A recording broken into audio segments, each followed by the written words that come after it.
Welcome to Bakes and Curries.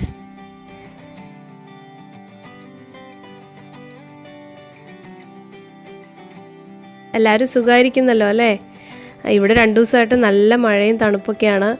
അപ്പോൾ ആ തണുപ്പത്തൊക്കെ കഴിക്കാൻ പറ്റിയ നല്ല ഈസി ആയിട്ടുള്ള ഒരു കോണിൻ്റെ റെസിപ്പിയാണ് ഇന്ന് ഞാൻ ചെയ്യാൻ പോകുന്നത്. അപ്പോൾ ഇതിലേക്ക് വേണ്ടിയിട്ട് അത്യാവശ്യം വലിപ്പമുള്ള 2 കോൺ അതിൻ്റെ പുറത്തെ തൊലിയൊക്കെ നീക്കം ചെയ്തിട്ട് നന്നായി കഴുകി വൃത്തിയാക്കി എടുത്താണിത്. ഇനി നമുക്കിതൊന്ന് വേവിച്ചെടുക്കാം. അപ്പോൾ ഞാനിവിടെ വേവിക്കുന്നത് കുക്കറിലാണ്. വെറുതെ വേവിക്കാം, അപ്പോൾ ടൈം കുറച്ച് കൂടുതലെടുക്കും. ഇതിലേക്ക് ഒരു പീസ് ബട്ടറും കൂടെ നമുക്ക് ചേർത്ത് കൊടുക്കാം. ഉപ്പുള്ളതോ ഇല്ലാത്തതോ ഏത് ബട്ടർ വേണമെങ്കിലും ചേർക്കാം. പിന്നെ ഉപ്പില്ലാത്തതാണെങ്കിൽ കോൺ വേവിക്കുമ്പോൾ അല്പം ഉപ്പും കൂടെ ചേർത്ത് കൊടുത്താൽ മതി. ഇത് കുറച്ച് വലിപ്പമുള്ള കോണായതുകൊണ്ട് ഞാൻ 2 ആക്കിയിട്ട് അതിനെ മുറിച്ചിട്ടുണ്ട്. വേവിക്കാൻ വേണ്ടിയിട്ട് ആവശ്യമായിട്ടുള്ള വെള്ളം കൂടെ ഇതിലേക്ക് ചേർക്കുന്നുണ്ട്. വെള്ളത്തിൻ്റെ അളവൊക്കെ പറയാനാണെങ്കിൽ ഇതിൻ്റെ ഈ കോൺ പകുതി മുങ്ങി കിടക്കുന്ന രീതിയിൽ, അല്ലെങ്കിൽ അല്പം കൂടെ കൂടുതലായാലും പ്രശ്നമില്ല. ഒരുപാട് വെള്ളമൊന്നും ഒഴിച്ച് വേവിക്കേണ്ട ആവശ്യമില്ല കേട്ടോ. മീഡിയം ഫ്ലെയിമിൽ വെച്ചിട്ട് 3 വിസിൽ വരണ വരെ നമുക്കിത് വേവിച്ചെടുക്കാം. ഇപ്പോൾ ഇതിൻ്റെ പ്രഷർ ഫുൾ പോയിട്ടുണ്ട്. ഇനി നമുക്കൊന്ന് ഓപ്പൺ ചെയ്ത് നോക്കാം. കണ്ടോ, ഇപ്പം നമ്മുടെ കോൺ നന്നായിട്ട് വെന്ത് പാകമായി വന്നിട്ടുണ്ട്. ഇത് ഇങ്ങനെ തന്നെ മസാലയൊക്കെ ഇതിലേക്ക് ചേർത്തിട്ട് അങ്ങനെയും കഴിക്കാം. പിന്നെ ഈ കോൺസ് ഇതിന് സെപ്പറേറ്റ് ആക്കി എടുത്തിട്ട് അതിങ്ങനെ സീസൺ ചെയ്തിട്ടാണ് ഞാനിപ്പോൾ ചെയ്യാൻ പോകുന്നത്. ഇനി ഈ കോൺസ് ഒന്ന് ഇതിൽ നിന്ന് അടർത്തി മാറ്റണം നമുക്ക്. അപ്പോൾ അത് കുറച്ച് മെനക്കെട്ട പണിയാണ്, എന്നാലും നല്ല ടേസ്റ്റാണ് കഴിക്കാൻ വേണ്ടിയിട്ട്. അങ്ങനെ ചെയ്യാൻ ബുദ്ധിമുട്ടുള്ളവർക്ക് ഒരു കത്തി വെച്ചിട്ട് നീളത്തിൽ അങ്ങനെ കട്ട് ചെയ്തെടുത്താലും മതി. പിന്നെ ഇത് നന്നായിട്ട് വെന്തതുകൊണ്ട് പെട്ടെന്ന് തന്നെ അടർത്തിയെടുക്കാൻ പറ്റും നമുക്ക്. അല്ലെങ്കിൽ പിന്നെ പിള്ളേരെ സോപ്പിട്ടാൽ മതി, അവർക്ക് ഇങ്ങനത്തെ പണിയൊക്കെ ചെയ്യാൻ വേണ്ടിയിട്ട് നല്ല ഇഷ്ടമായിരിക്കുമല്ലോ.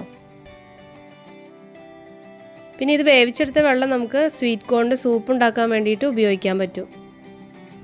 ഇപ്പോൾ നമ്മുടെ കോൺസ് എല്ലാം നമ്മൾ അതിൽ നിന്ന് സെപ്പറേറ്റ് ആക്കി മാറ്റിയിട്ടുണ്ട്. ഇനി ഇത് സീസൺ ചെയ്യാൻ വേണ്ടിയിട്ടുള്ള സാധനങ്ങളും കൂടെ ഇതിലേക്ക് ആഡ് ചെയ്യാം. ആദ്യം നമ്മൾ ഇതിലേക്ക് കുറച്ച് ഉപ്പുള്ള ബട്ടറാണ് ചേർക്കുന്നത്. പിന്നെ ഒരു കാര്യം, നമ്മൾ ബട്ടർ ഇതിലേക്ക് ചേർക്കുന്ന സമയത്ത് കോൺ നന്നായിട്ട് ചൂടുണ്ടായിരിക്കണം. എന്നാൽ മാത്രമേ ഉള്ളൂ ബട്ടർ നന്നായിട്ട് മെൽറ്റായി വരുള്ളൂ. അഥവാ അങ്ങനെ ചൂടാറി പോയിട്ടുണ്ടെങ്കിൽ ചെറുതായിട്ടൊന്ന് ആവി കയറ്റിയെടുത്താൽ മതി. പിന്നെ കുറച്ച് നാരങ്ങനീര് ഇതിലേക്ക് ചേർക്കാം. അപ്പോൾ അത് നിങ്ങളുടെ പുളിക്കനുസരിച്ച് കൂട്ടിയും കുറച്ചൊക്കെ ചേർത്താൽ മതി. അടുത്തതായിട്ട് കുറച്ച് കാശ്മീരി മുളക് കൂടി ചേർക്കുകയാണ്. അത് ഈ പറഞ്ഞ പോലെ എരിവനുസരിച്ച് കൂട്ടിയും കുറച്ചും ചേർക്കാം. ഞാനിപ്പോൾ ഏകദേശം ഒരു 1/2 ടീസ്പൂൺ കാശ്മീരി മുളക് പൊടിയാണ് ചേർത്തത്. കുറച്ച് കുരുമുളക് പൊടിയും കൂടെ ഇതിലേക്ക് ചേർക്കാൻ പോവാണ്. ഞാൻ വൈറ്റ് പെപ്പറാണ് ചേർത്തത്. ബ്ലാക്ക് പെപ്പർ, വൈറ്റ് പെപ്പർ ഏത് വേണമെങ്കിലും ചേർക്കാം. ഇനി ഇതൊന്ന് മിക്സ് ചെയ്ത് നോക്കിയിട്ട് ഉപ്പ് വേണമെന്നുണ്ടെങ്കിൽ കുറച്ച് ചേർത്ത് കൊടുക്കാം. നിങ്ങൾക്ക് ഇതിലേക്ക് ഇഷ്ടമുള്ള ഏത് ടൈപ്പ് മസാല വേണമെങ്കിലും ചേർത്ത് കൊടുക്കാം. ഞാൻ സാധാരണയായിട്ട് ചേർക്കുന്ന മസാലകളാണ് ഇപ്പോൾ ഇവിടെ ഞാൻ കാണിക്കുന്നത്. പിന്നെ ഓരോരുത്തരുടെ ചോയ്സിനനുസരിച്ച് നിങ്ങൾ മാറ്റം വരുത്തിയാൽ മതി. എനിക്ക് മിക്സ് ചെയ്ത് നോക്കിയപ്പോൾ ഉപ്പും പുളിയും കുറച്ച് കുറവുണ്ടായിരുന്നു. അപ്പോൾ അതുകൊണ്ട് ഞാൻ കുറച്ച് നാരങ്ങ നീരും അതിനൊപ്പം കുറച്ച് ഉപ്പും കൂടെ ആഡ് ചെയ്തിട്ട് ഒന്നുകൂടെ മിക്സ് ചെയ്ത് നമുക്ക് കഴിക്കാം ഇത്.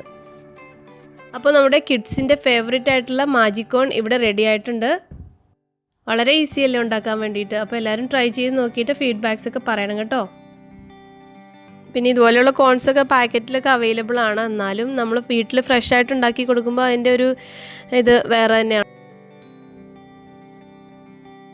കുട്ടികൾക്കൊക്കെ ഒരുപാട് ഇഷ്ടപ്പെടുന്ന ഒന്ന് തന്നെയാണിത്. അപ്പോൾ എല്ലാവരും ട്രൈ ചെയ്ത് നോക്കിയിട്ട് ഫീഡ്ബാക്സ് ഒക്കെ പറയണേ. അതുപോലെ ഇഷ്ടപ്പെട്ടിട്ടുണ്ടെങ്കിൽ ലൈക്ക് ചെയ്യാനും ഷെയർ ചെയ്യാനും മറക്കരുത്. അതുപോലെ സബ്സ്ക്രൈബ് ചെയ്യാത്തവർ മറക്കാതെ ഒന്ന് സബ്സ്ക്രൈബ് ചെയ്യും കൂടി ചെയ്യണം.